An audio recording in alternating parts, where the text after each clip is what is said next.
Inflation is a silent killer of wealth because it eats away your purchasing power. So you need your investments or your dividends to grow at a much higher rate than the inflation number. And this video is exactly about that. I am really excited to share with you top 3 dividend heroes that grew their dividend ahead of inflation for many, many years.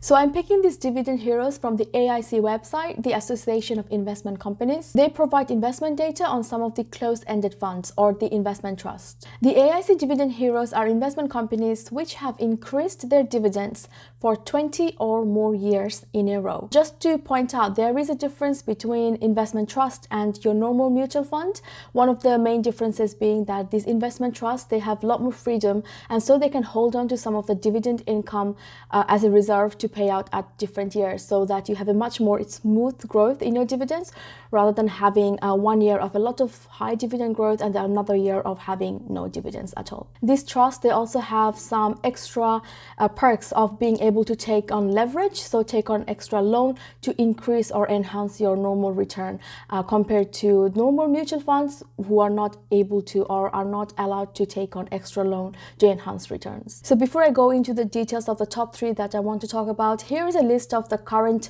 dividend heroes from the AIC website. At the top, you can see City of London Investment Trust that has dividend yield of 4.9% and dividend growth of 4.4%.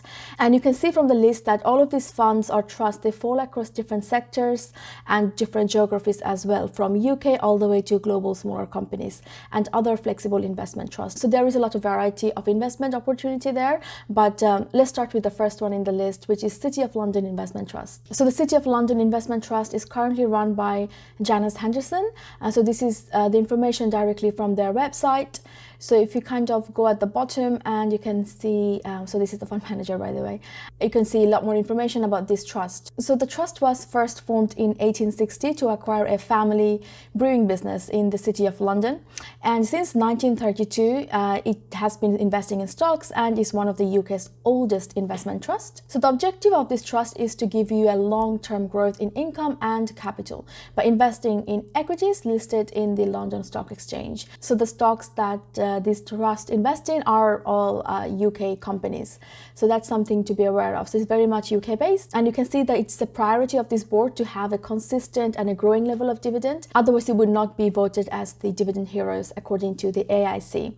And just another point between trust and the normal fund, a trust usually is governed independently by a board, and the board has a responsibility to make sure that the fund manager actually runs this trust according to what it sets out to do. So they kind of challenge the fund manager. That means that when you are investing in this trust, you can be sure that there is an independent body of board who is looking after your interest on your behalf. Before I go into a bit more details, just for openness, in the past I did have the privilege to work on this trust as a risk analyst. So I worked with analyzing this trust and worked very closely with the fund manager with the portfolio risk and analysis. But that was some years ago, but I just wanted to kind of clear that one out. But let's talk about how much this trust is going to charge you and how it's run by. So at the moment, it's run by Joe Curtis. So he's actually been running this trust for a very long time, since 1991 to be precise. So which is a positive thing because it means that it's been run by a consistent single fund manager, and they have been successful at their job by increasing the dividend and running the trust properly.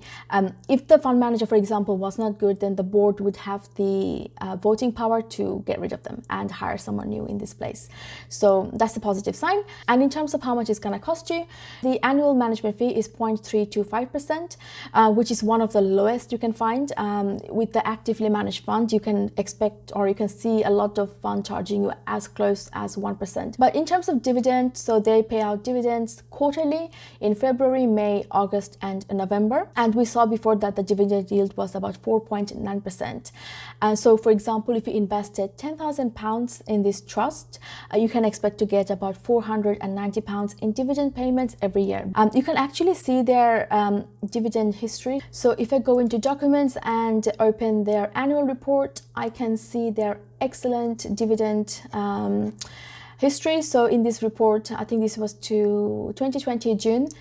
This is the performance of the fund, but I think we are kind of focusing on the dividend component here, so you can actually see the dividend growth compared to RPI and the consumer price index.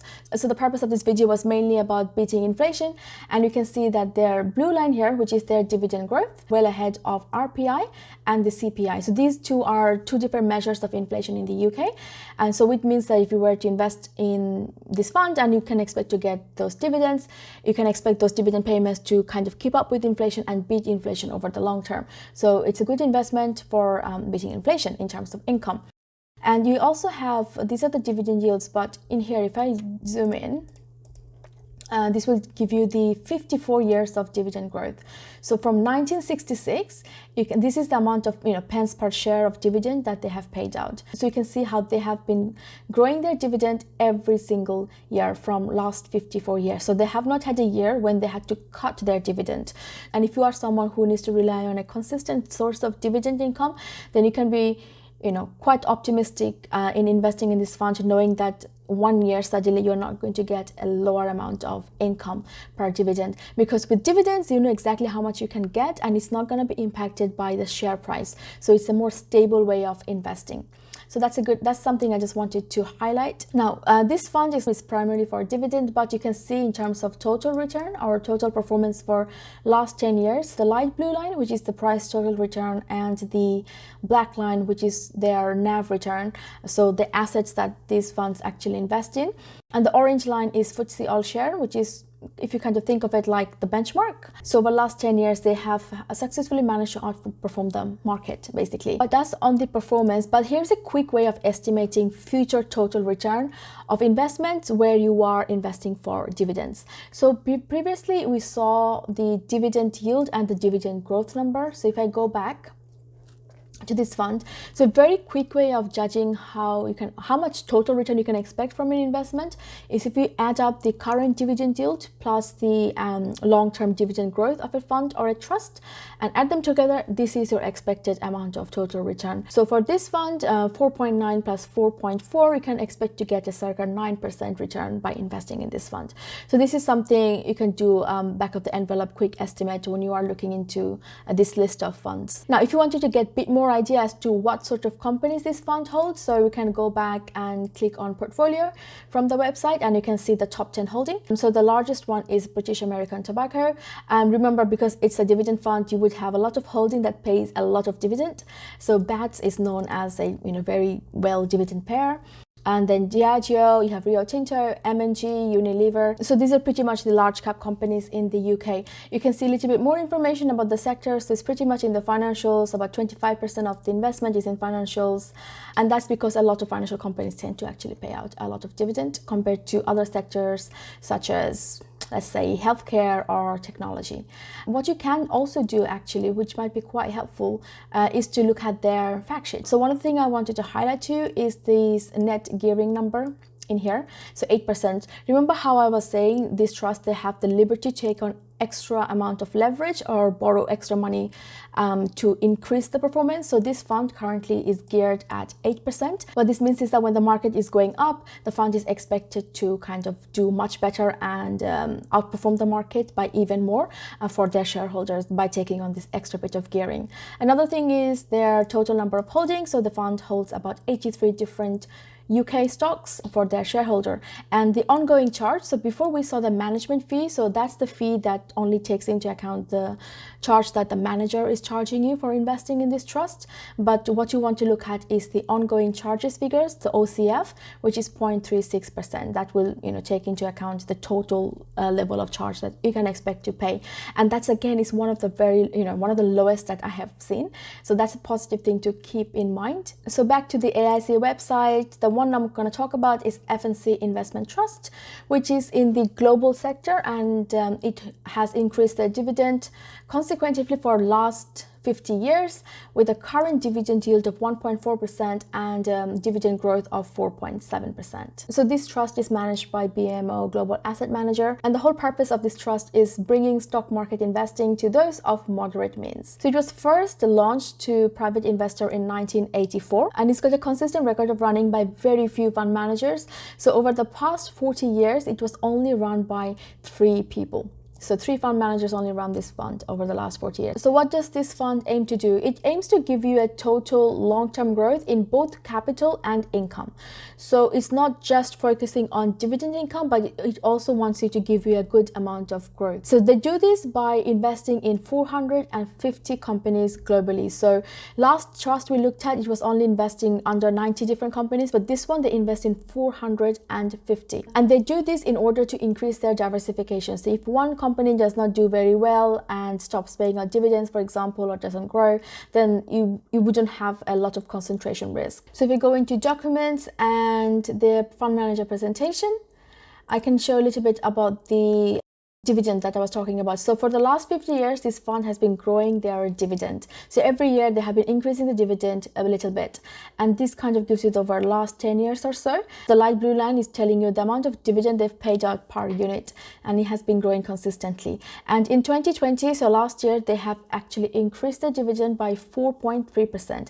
That's an excellent point to note, because last year we all know that due to COVID, a lot of companies actually cut their dividend or stopped paying dividends altogether. I think they were able to do that because their fund is so well diversified. They did not have to rely on a single company or 5 or 10 different companies to get those dividend income from. And if I quickly do very small amount of percentage increase from, for last 3 years, I can see they have been able to grow their dividend by at least 4%, 5%, and 6% over the last few years. And this number is ahead of the 2% that we usually tend to see inflation or rise in prices to be at. So it means that if this fund, for example, over the last 5 years have grown their dividend by 4.7%, you are already 2.7% ahead of inflation in terms of your purchasing power. So that's the way to kind of compare when you are investing in dividend fund to stay ahead of inflation. So let's see how much dividend they have actually paid out last year. So if we click on dividend, we can see that the focus is to maintain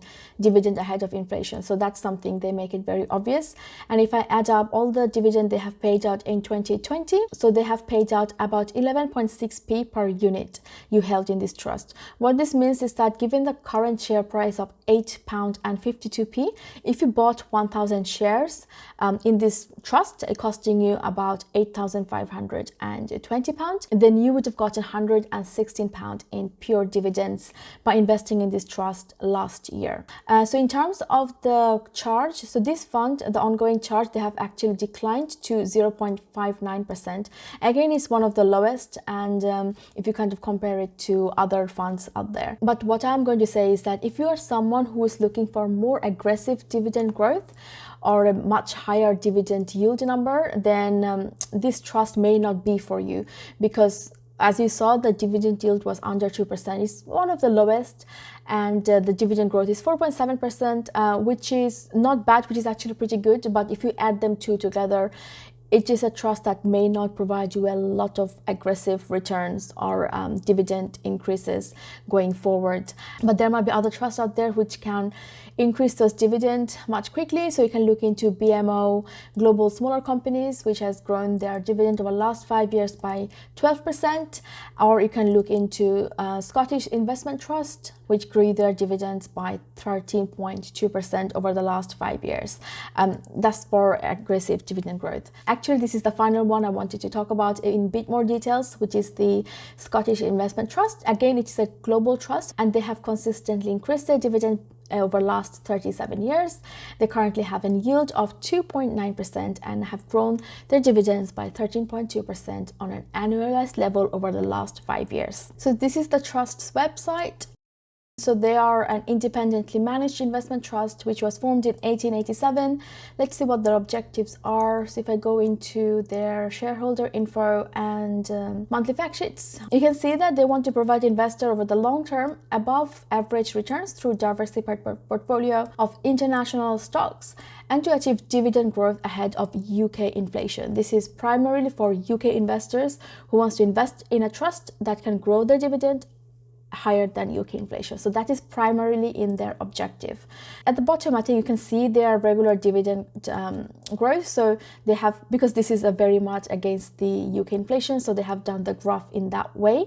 You can see the UK inflation, the red line, and its growth since 1983, and you can see how the dividends have grown every year in this trust. So it is definitely well ahead of the inflation. So you know that your purchasing power is being kept. So let's see how much dividend they have actually paid out last year. So this is their dividend information directly from their website.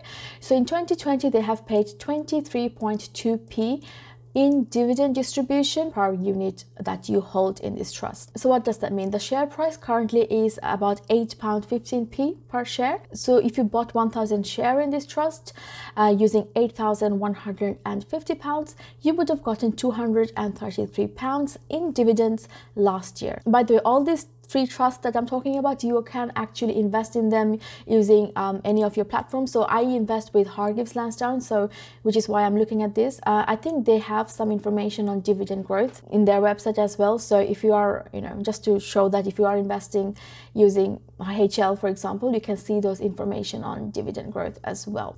So that's interesting. You can see how much they have grown their dividend. So last year during the COVID crisis, they have grown their dividend by 1.75%, which is still good. It means they have not cut it, they have grown it. But what's interesting is that in 2017, they have had a huge jump and increased their dividend by 48.15%.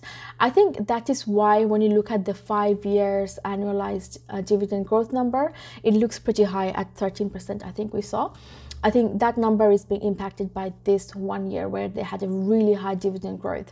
But even after that, they have increased their dividend by 6% in the year after and 8% in the year before. So what this means is that you can, maybe you can roughly expect to get about 7% of dividend increases by investing in this fund.